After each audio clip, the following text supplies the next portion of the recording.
Woods अभिक्रिया हो गया।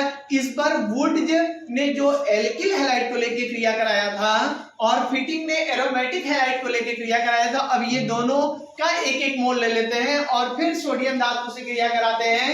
क्योंकि इसमें एलिफेटिक का भी पार्ट आया, मतलब वुड्स का भी पार्ट आया और फिटिंग का भी पार्ट आया, इसलिए इस अभिक्रिया का नाम क्या पड़ा? वुड्स फिटिंग अभिक्रिया। नेक्स्ट नंबर, वुड्स फिटिंग अभिक्रिया। क्या है इस अभिक्रिया का नाम बेटा? वुड्स फिटिंग अभिक्रिया। इसमें देखते हैं 4 नंबर में वुड्स फिटिंग अभिक्रिया में क्या आता है कि जब एल्किल हैलाइड व एरोमेटिक हैलाइड की क्रिया, एल्किल हैलाइड की जगह हम कुछ भी ले सकते हैं, सपोज दैट हमने ले लिया CH3Cl और एरोमेटिक हैलाइड की जगह हमने ले लिया क्लोरोबेंजीन। क्या ले लिया बेटा? क्लोरोबेंजीन।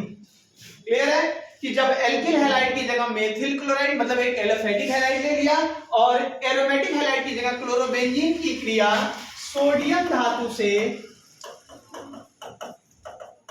ईथर के उपस्थिति में कराई जाती है, ईथर के उपस्थिति में कराई जाती है,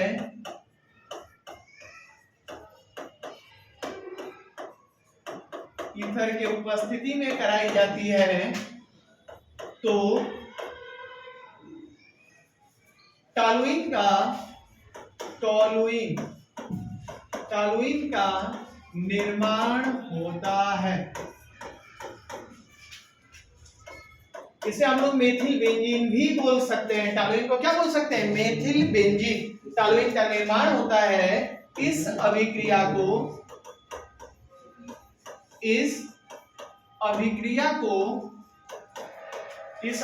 को वुड्स, चूंकि इसमें एलिफेटिक लिया गया था इसलिए वुड्स और एरोमेटिक हैलाइड भी लिया गया था, इसलिए इसका नाम वुड्स फिटिंग अभिक्रिया कहते हैं। इस अभिक्रिया को क्या कहते हैं? वुड्स फिटिंग अभिक्रिया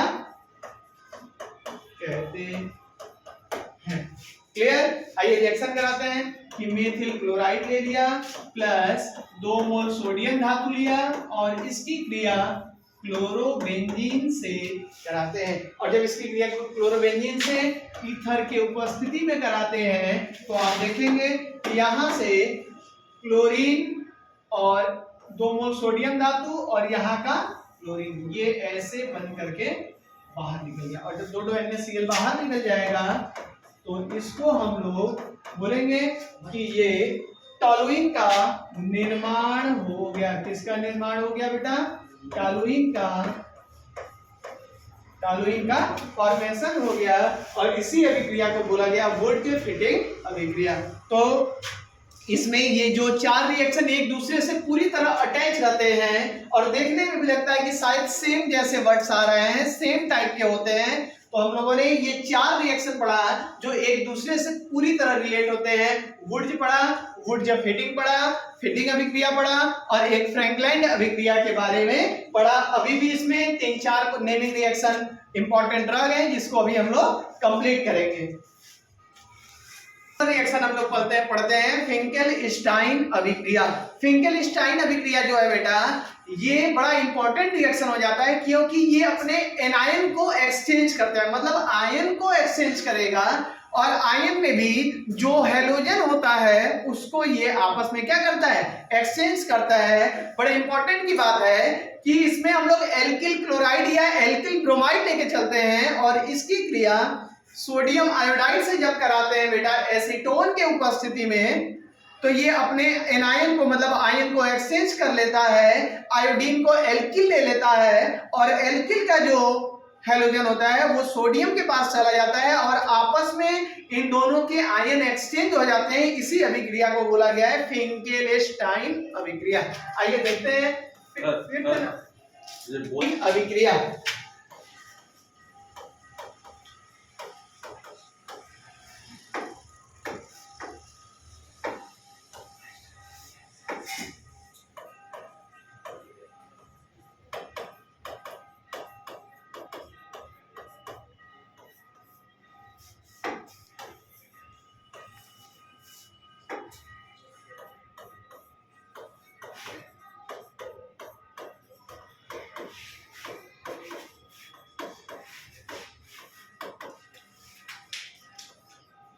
जब एल्किल ब्रोमाइड या एल्किल ब्रोमाइड या एल्किल क्लोराइड, जब एल्किल ब्रोमाइड या एल्किल क्लोराइड, एल्किल ब्रोमाइड या एल्किल क्लोराइड की क्रिया सोडियम आयोडाइड से NaI से एसीटोन की उपस्थिति में कराई जाती है, एसीटोन के उपस्थिति में, एसीटोन के उपस्थिति में कराई जाती है, एसीटोन के उपस्थिति में कराई जाती है, तो यह अभिक्रिया में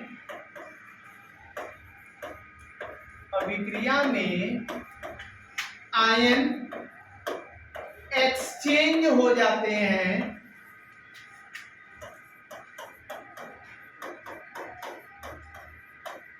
इस अभिक्रिया को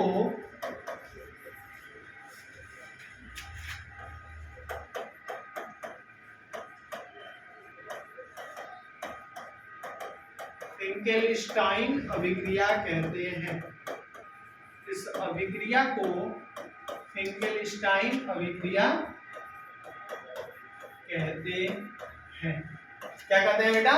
फिंकेलस्टाइन अभिक्रिया कहते हैं। आइए इसमें देखते हैं। सपोज दैट मैंने कोई मेथिल क्लोराइड ही ले लिया और इसकी अभिक्रिया जब सोडियम आयोडाइड से एसीटोन के उपस्थिति में कराई जाती है, तो यहाँ पे देखिए ये आयन जो आयोडीन है ये मेथिल के पास आ जाएगा, ये जो आयन है ये आ जाएगा मेथिल के पास, और ये क्लोरीन किसके पास चला जाएगा?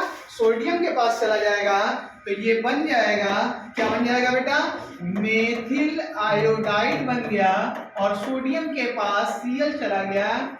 यहाँ पे आयन हम लोग देख रहे हैं एक्सचेंज हो गया है, तो इस अभिक्रिया को क्या बोला गया है? फिंकेलस्टाइन अभिक्रिया। क्लियर? हम लोगों ने क्या पढ़ लिया? फिंकेले, ये आधा नौ भी होता है यहाँ पे, फिंकेलस्टाइन अभिक्रिया कंप्लीट हो गया बेटा। लोग अभी स्टार्ट करते हैं नेक्स्ट नंबर रिएक्शन, जो छठा नंबर है, जिसको हम लोग खून से डीकर अभिक्रिया के नाम से भी जानते हैं। इस अभिक्रिया द्वारा alkyl halide, it means alkyl bromide या एरोमेटिक ब्रोमाइड का निर्माण किया जाता है। ये अभिक्रिया आपके एग्जाम के लिए बड़े इंपॉर्टेंट है बेटा, क्योंकि ये अभी इस बार के ही एग्जाम में पूछा गया था कि इस रिएक्शन का अभिकारक दिया गया था, प्रोडक्ट आपसे पूछ दिया गया था बनाने के लिए कि बताइए कि प्रोडक्ट क्या बनेगा, या फिर कभी कभी ये पूरा रिएक्शन दे दिया जाता है और पूछा जाता है कि इस अभिक्रिया का नाम बताइए। तो अब हम लोग जो नेक्स्ट अभिक्रिया पढ़ने जा रहे हैं वो है हुन्स-डीकर अभिक्रिया। कौन सी अभिक्रिया है बेटा? हुन्स-डीकर विधि भी बोलते हैं इसको, या फिर अभिक्रिया भी हम लोग